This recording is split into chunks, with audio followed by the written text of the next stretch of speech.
सबसे पहले अगर हम बात करें तो टेम्परेचर, अगर हम बॉडी का तापमान की बात करें तो सबसे पहले अगर वो टेम्परेचर अगर देखें हम तो सामान्यतः जैसे मौसम के हिसाब से अगर हमारे शरीर का तापमान बना हुआ रहता है तो ठीक बात है। और अगर हमारे शरीर में हाथ पैरों में सुन्न हो जाते हैं, उनका टेम्परेचर कम हो जाता है, तो वहाँ पर हमें फोकस करने की ज़रूरत है कि ऐसा क्यों हो रहा है। क्योंकि अक्सर ऐसा होता है कि जब हमारा ब्लड सर्कुलेशन होता है वो प्रॉपर नहीं हो पाता है, तो और उन पार्ट्स में, बॉडी पार्ट्स में प्रॉपर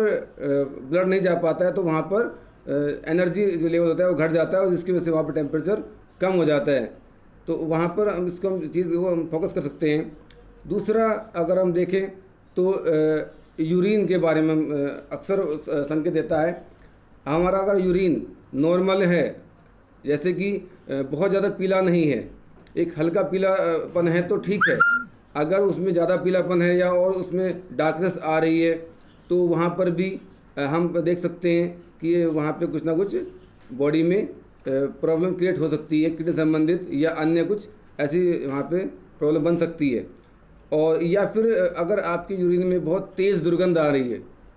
तो ऐसा भी अगर है तो वहाँ पर भी कुछ ना कुछ बॉडी आपको सिम्टम दे रही है। वहाँ पर आपको अपने डॉक्टर से या किसी अच्छे कोच से आपको वहाँ पर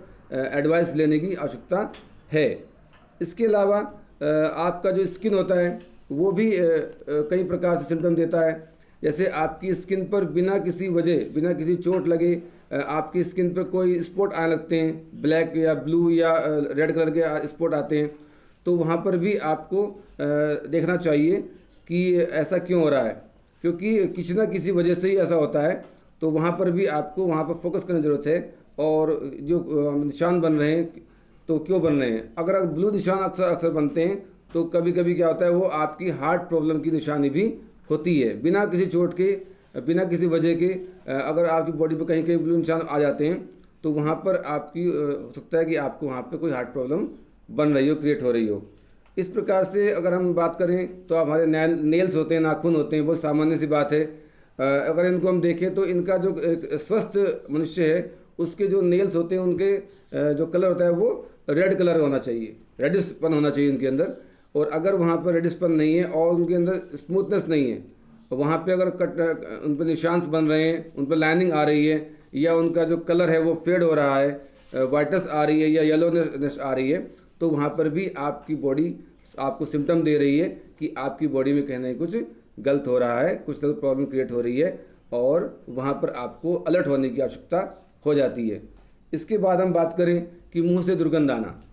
अगर सामान्य तौर पे जब सुबह मॉर्निंग उठते हैं तो थोड़ा बहुत दुर्गंध सबके मुंह से आती है, तो वो तो एक सामान्य बात हो गई। लेकिन अगर आपने ब्रश कर लिया और फ्रेश हो गए, सब कुछ कर लिया, उसके बाद भी दिन भर आप जो है एक्टिविटी करते रहते हैं और उसके बाद आपके मुंह से दुर्गंध आ रही है, तो वहाँ पर भी आपको सावधान होने की आवश्यकता है, आपको सचेत होने की आवश्यकता है कि ऐसा क्यों हो रहा है। तब वहाँ पे आपको अपने ऊपर फोकस करना चाहिए। इसके बाद अक्सर पैरों में स्वेलिंग आ जाती है, तो पैरों में स्वेलिंग आना भी एक सिम्टम होता है। उसमें जैसे आपका, उसमें भी आपकी किडनी संबंधित या हार्ट संबंधित कुछ समस्याओं के बारे में वो सिम्टम्स हो सकते हैं। अगर अक्सर आपके पैरों में बार बार स्वेलिंग बनी रहती है, आ जाती है, तो वहाँ पर भी आपको अपने ऊपर फोकस करने की आवश्यकता है। इसके बाद अगर आपकी बॉडी का जो फैट परसेंटेज है वो लगातार बढ़ता जा रहा है, बॉडी फैट बढ़ रहा है, परसेंटेज बढ़ रहा है, आपकी जो बॉडी है वो टिश्यू से बनी होती है, बहुत सारे सेल्स से बनी होती है, और अगर उन सेल्स के अंदर फैट स्टोर हो रहा है, फैटी सेल ज़्यादा हो रहे हैं बॉडी में, और जो लीनिंग सेल होते हैं, पतले सेल होते हैं, मसल सेल होते हैं, वो अगर कम होते जा रहे हैं, तो वहाँ पर भी आपको अपनी बॉडी पर फोकस करने की ज़रूरत है। तो इस प्रकार से कई चीज़ें हैं जिन पर कि अगर हम फोकस करें, जैसे आपका होठों का सूख जाना, ड्राई हो जाना, ड्राई लिप्स, अगर वो अक्सर जो है ड्राई लिप्स हो रहे हैं तो उसका कारण क्या है कि या तो आप वाटर इंटेक आपकी बॉडी में कम है, या फिर उसके अलावा आपकी बॉडी में डॉक्टर्स का मानना है कि अगर विटामिन मिनरल्स की अगर कमी हो जाती है तो भी आपके जो लिप्स होते हैं वो ड्राई रहने लगते हैं, सूखने लगते हैं। तो इस प्रकार से हमारी जो बॉडी है वो कई प्रकार के सिम्टम्स देती है। उन सिम्टम्स पे अगर हम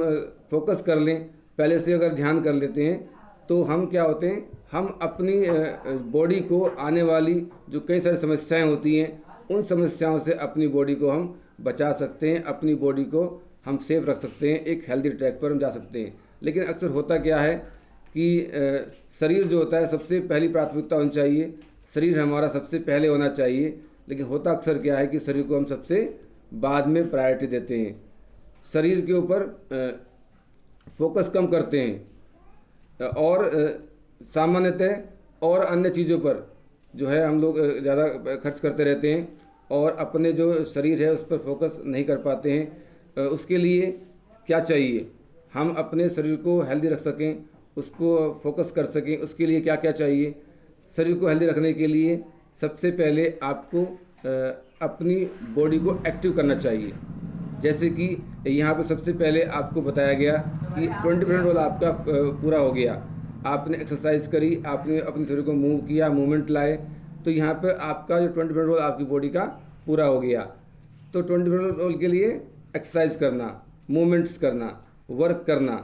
ये ज़रूरी है अपने आप को हेल्दी रखने के लिए। उसके अलावा उसके साथ साथ आप जो है एक अच्छी डाइट लें, एक अच्छा न्यूट्रिशन अपनी बॉडी के अंदर इनटेक करें, जो कि बॉडी की रिक्वायरमेंट है। बॉडी की रिक्वायरमेंट अच्छी डाइट की होती है। अगर अच्छी डाइट हम लोग नहीं लेंगे तो जो हमारे ऑर्गन्स हैं वो